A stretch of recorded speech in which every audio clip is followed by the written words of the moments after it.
Exit poll के आंकड़े आ चुके हैं जिसमें एनडीए की प्रचंड जीत बताई जा रही है। हम आपको ये बता दें कि राज्यवार तरीके से हम इसका विश्लेषण भी कर रहे हैं। बिहार की बात हो चुकी है, उत्तर प्रदेश की बात हम कर रहे हैं, लेकिन बड़ी खबर के साथ शुरुआत करेंगे। कांग्रेस नेता राहुल गांधी ने एग्जिट पोल पर अपनी पहली प्रतिक्रिया देते हुए कहा है कि प्रधानमंत्री मोदी का ये पोल है। उन्होंने सीधे तौर पर एग्जिट पोल को खारिज कर दिया। राहुल ने कहा कि इंडिया गठबंधन को 295 सीट हासिल होंगी। खबर यह भी है कि इंडिया गठबंधन प्रतिनिधिमंडल आज शाम 4:30 बजे चुनाव आयोग से मुलाकात करेगा। सूत्रों के मुताबिक विपक्षी गठबंधन चुनाव आयोग से 3 प्रमुख मांगे करेगा। सुप्रीम कोर्ट के निर्देशानुसार वीवीपैट में पर्ची का मिलान किया जाए, पोस्टल बैलेट की काउंटिंग पहले हो, हर राउंड के बाद प्रत्याशियों को डेटा बताया जाए। सबकी संतुष्टि के बाद ही अगले राउंड की काउंटिंग शुरू की जाए। पार्टी को और हम सबको मिलने जा रहा है। और सबसे बड़ी बात मैं बता दूं कि मैं 14 भी लड़ा, 19 भी लड़ा, कभी जनता का इतना जो साथ प्यार दिखता था ना, वो जरा बुलाना पड़ता था कि भाई आप भी आ जाओ, आप भी आ जाओ।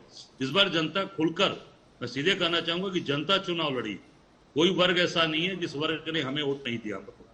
हर जगह आम आदमी, चाहे वो ऐसा वोट मिला है हमें जो बसपा का ट्रेडिशनल वोट था, जो अपना दल के साथ, अनुप्रिया के साथ था, वो और अन्य दलों के साथ भारतीय समाज पार्टी का वोट जो जाता था, प्रकाश राजभर, वो भी अपने को आया।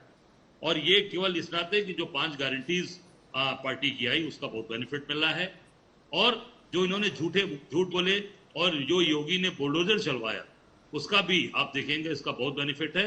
और सबसे बड़ा फायदा हमें मिला है, जो गठबंधन हमारा इस बार हुआ, तो इससे हमारे वोट पूरी तरीके से जुड़ गए, कोई वोट बटा नहीं। और कुछ ऐसे वोट मिले हैं जो हमें 20 साल से नहीं मिले थे, वो वोट भी इस बार कांग्रेस पार्टी को मिले। तो निश्चित तौर से जो ये दिखा रहे हैं, ये मीडिया का ये अपना इन्होंने जो बना रखा है अपनी तरीके से पूरी सिस्टम को, एग्जिट पोल, ये पूरी तरीके से फर्जी है, पूरी तरीके से मनगढ़ंत है। और इन्होंने कमरे में बैठकर केवल मोदी जी 400 पार, अमित शाह 400 पार, तो 400 पार इन्होंने भी दिखा दिया। 400 पार, अरे भाई आप उससे कुछ कम दिखाओ ना। ये मालूम ये जनता के बीच में जा रहा है कि 400 पार मतलब उन्हीं की बात को इन लोगों ने दिखा दिया। निश्चित तौर से हमारी सरकार बन रही है, उत्तर प्रदेश में आपको जबरदस्त समर्थन मिलने जा रहा है, ऐतिहासिक समर्थन, जो आपने सोचा नहीं होगा, वो समर्थन उत्तर प्रदेश इस बार इंडिया गठबंधन को करने जा रहा है। और केंद्र में सरकार में बड़ी भूमिका में उत्तर प्रदेश इस बार रहेगा। मैं डंके की चोट पर कहना चाहूंगा। शुक्रिया अजय राय जी। कर्नाटक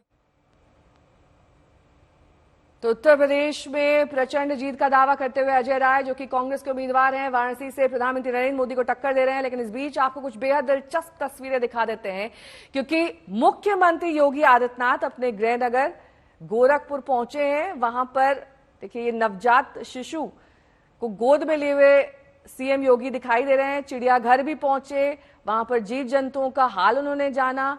बेहद रिलैक्स्ड, काफी ज्यादा संतुष्ट मुद्रा में यहां पर सीएम योगी दिखाई दे रहे हैं। के शर्मा जी, ये जो 295 का आंकड़ा राहुल गांधी बता रहे हैं, ये इस आंकड़े पर किस तरीके से और किस आधार पर पहुंचे हैं? नहीं, ये तो वही बता सकते हैं नेहा जी कि वो किस आधार पर। मैं तो आपको बता दिया कि ये पहले से बहाने बनाने की कोशिश है कि जब हारेंगे तो क्या बहाना देंगे, तो हारेंगे तो ये बहाना देंगे कि देखो साहब, हमारे नेता तो कह रहे थे कि जमीनी हालत ये है, ये इन्होंने बताया था, ये बताया है, ये तो चुनाव आयोग है, ये ईवीएम है। अब क्या ईवीएम में भी ठीकरा फोड़ना आसान नहीं है, क्योंकि सुप्रीम कोर्ट का डिसीजन उस पर आ चुका है। तो अब ये अपनी हार को और राहुल गांधी के उसको बचाएंगे कैसे? तो इसलिए ये सारा जो है कवायद करना आपकी पार्टी और पूरा गठबंधन चुनाव आयोग जाने की तैयारी कर रहा है। आश्चर्य है, 3 मांगे हैं आपकी।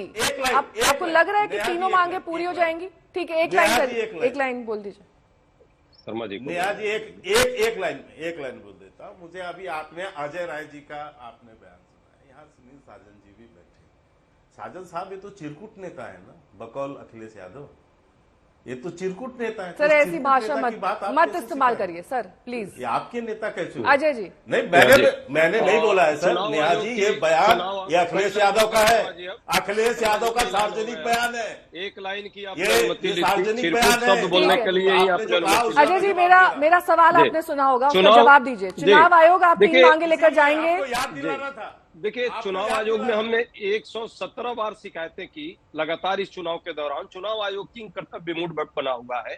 अभी भी जिस तरह से वीवीपैट की हमने चर्चा की है कि वीवीपैट ऑलरेडी सुप्रीम कोर्ट का डिसीजन है, उस पर जो है पहले चर्चा होनी चाहिए, पहले उसकी काउंटिंग होनी चाहिए, फिर हर राउंड में यदि हमारे वोटर्स है, हमारे जो पोलिंग एजेंट है, उनको यदि दिखाया जाता है, सारी पारदर्शिता रहती है चुनाव के समय, तो इसमें क्या बुराई है? मुझे लगता है कि इसमें कोई बुराई नहीं है और चुनाव आयोग को इस पर संज्ञान लेना चाहिए।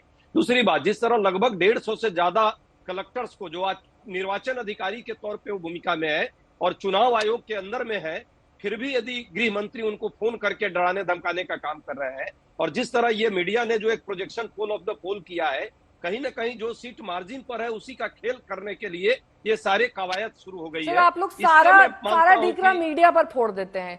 जब आपके हक में नंबर्स आते हैं, कोई एग्जिट पोल आपके हक में आता है, तब आप ये बात कहते हैं। सर सुनिए ना, हमने कभी हक में तेलंगाना का पोल आपके हक में आया था ना? देखिए हमने कभी भी कर्नाटक विधानसभा का पोल आपके हक में आया था ना? नेहा जी दोनों में आपने कर्नाटक को भी हमारे हक में नहीं दिखाया था, तेलंगाना को भी आपने हक में नहीं दिखाया था, और हम इस पर कभी मानते ही नहीं है।